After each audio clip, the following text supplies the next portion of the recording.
It isn't a true Trini Christmas without some pastels on the table. Hi guys, I'm Erica of Erica's Joyful Oven, and today I'm sharing my recipe for some amazing chicken pastels. Let's begin by preparing the banana leaves that we're going to wrap the pastels into. Strip both sides of a banana leaf off of the stem and hold each leaf over about an inch over an open flame, and as you see that green shiny color spread throughout the leaf, you know that it's ready.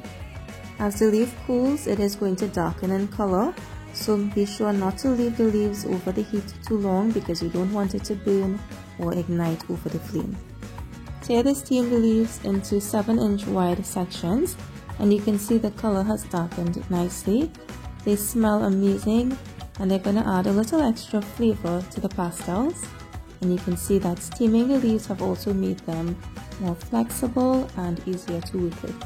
If you're not going to use the leaves immediately, be sure to wrap them tightly in plastic wrap, and they stay well in the refrigerator for several days or in the freezer for several months. And now we can prepare the meat filling for the pastels. Into a mixing bowl, I've added 1.5 pounds of minced chicken, 1 tablespoon of fresh squeezed lime juice, 1.5 teaspoon of salt, ½ teaspoon of black pepper, 2 teaspoons of Worcestershire sauce, and 2 teaspoons of Angostura bitters. Mix these ingredients until they're well combined. If you like, you can leave the sauces out, but I do like the flavor that they bring to the minced meat. Next, we're going to prepare the green seasonings for the pastels.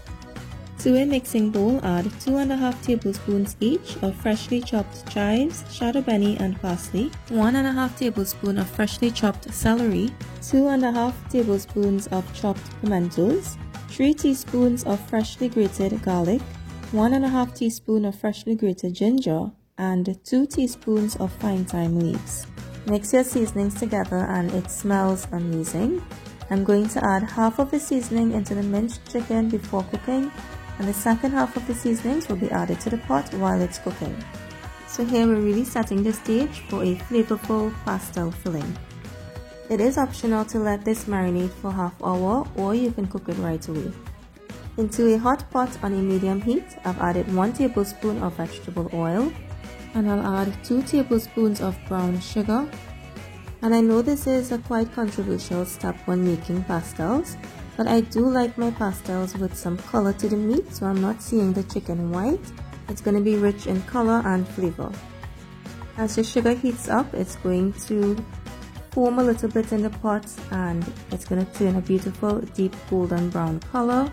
Now I'm going to add in the minced chicken and mix this together until it's well coated with the sugar. And immediately I get amazing smells from the seasoned chicken. Now I'm using chicken breast that I have minced in a food processor, and so I'm going to break any chunks up in the pot, and then I'm going to let this sit on a medium heat for about 10 minutes until most of the water has dried out and the chicken is almost fully cooked.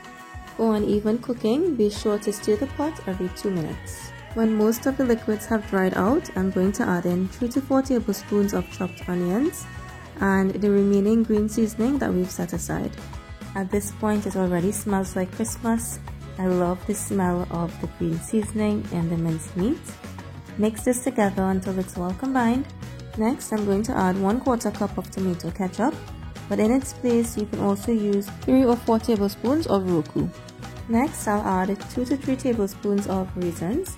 You can also add some chopped olives or capers according to your liking. I like just adding the raisins alone because it adds some sweetness and balances off the flavor of the pastels. I'll leave this on a medium heat just for 2 minutes until that ketchup flavor has cooked out of the chicken. As you can see, this filling is quite moist. It has absorbed all of the liquids and there is no water on the bottom of the pot. Place the filling into a glass dish and set it aside to cool. And in the meantime, we're going to prepare the cornmeal dough. Into a large mixing bowl, add 1 cup of finely textured cornmeal, and it is really important that you use the fine texture here. 1 cup of pan white cornmeal, 1.5 tablespoons of freshly chopped parsley, just a pinch of clove powder, and a ½ teaspoon of dried thyme. Next, add 3/4 teaspoons of salt, and mix this together until it's well combined. You can also use corn flour to make the dough, but I actually prefer the taste and the texture of the yellow cornmeal and the white cornmeal mixed together. Set this aside, and in a smaller mixing bowl add 2 2/3 cups of hot water and 8 tablespoons of margarine at room temperature. Stir this together until the butter has completely melted into the water, and next we're going to add this wet ingredients into the dry ingredients to make our dough for our pastels. It does seem like a lot of liquids, but that cornmeal is going to absorb all of the liquid and it's going to become nice and plump, and that is exactly what you want to make a very moist pastel. As I mix this together, you can see that the cornmeal has absorbed all of the liquids, and a really important note, you really need to use finely textured cornmeal for the dough. If you were to use a coarse textured cornmeal, it isn't going to absorb the liquids as well, and it's going to remain really gritty. A great way to determine if your dough is ready is to roll a little piece between your hands, and you want your dough to be firm but still very moist and just able to hold its shape. If you need to adjust the texture of your dough, add a tablespoon at a time extra of water or white cornmeal and mix until the dough comes together again. Divide the finished dough into 12 pieces and roll each piece into a ball, and it's really important to always have the dough covered with plastic wrap so that it does not dry out while you're making the pastels. Here we have all of the components of the pastels. We have our chicken filling all ready and cooled. I have 2 tablespoons of oil that I'm going to use to brush the leaves, some strings to hold the parcels together. Here's our leaves that we've steamed earlier. We also have our dough that's covered with plastic wrap, and I'm using a pastel press to make the pastels. I'm adding 1 piece of leaf onto the pastel press and adding a light brushing of oil. The vegetable oil helps the pastels to not stick, and it's easier to handle as we fold it. Place 1 piece of dough onto the leaf and cover it with another piece of leaf that has been greased with vegetable oil. Press the dough to roughly a 1/4 inch thickness. Remove the top leaf and your pastel dough is ready to add the filling. But first, let me show you an easy way to roll the pastels if you don't have a pastel press at home. Place the dough between 2 sheets of leaves that have been greased with vegetable oil, and using a flat plate or bowl, press on the dough until it's a 1/4 inch thick. Once the dough is flattened to a 1/4 inch in thickness, add 3 to 4 tablespoons of the filling, and I like to add a generous amount so that each bite of pastel is going to have some of the filling. To fold the pastels, gently press one side of the dough into the filling, and this helps the dough to hold, and I'm going to fold both sides and the ends of the pastels together to form a tight rectangle, and you can see that that little touch of vegetable oil on the leaf helped the pastel to not stick as we were folding it over. Fold both sides and the ends of the leaf together, tightly encasing the pastel. We want to make sure that water does not enter the pastel as it's boiling. And finally, using a string, we're going to hold the leaves together by tying a crisscross on both sides of the pastel.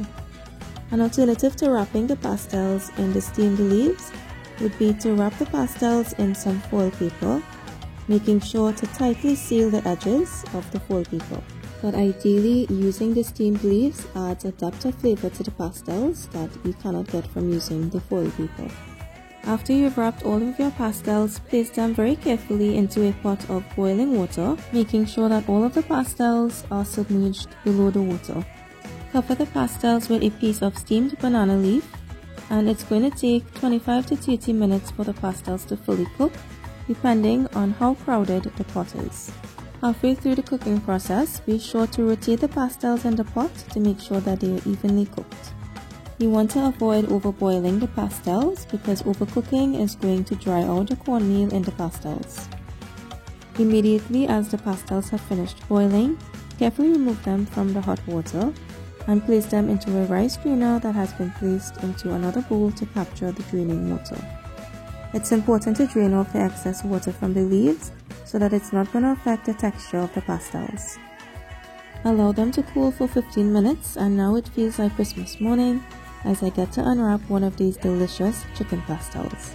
Immediately it smells like Christmas as I get that little sweetness from the banana leaves, and then there's that seasoning in the cornmeal, This smells so heavenly.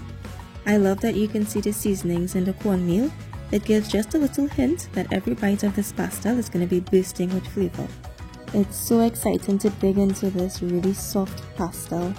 The cornmeal itself is so moist and flavorful, and you can see that the chicken filling is really moist. It smells amazing with all of the seasonings that we've added in. It has just the right ratio of filling to cornmeal, and this is the perfect pastels to add to your table on Christmas morning and throughout the Christmas season. Thank you guys for spending time with me today. I hope you guys enjoyed this recipe. Let me know in the comments below if you guys tried this recipe and what you think. And be sure to like and subscribe to Erica's Joyful Oven on Facebook and YouTube for more amazing recipes. Bye guys.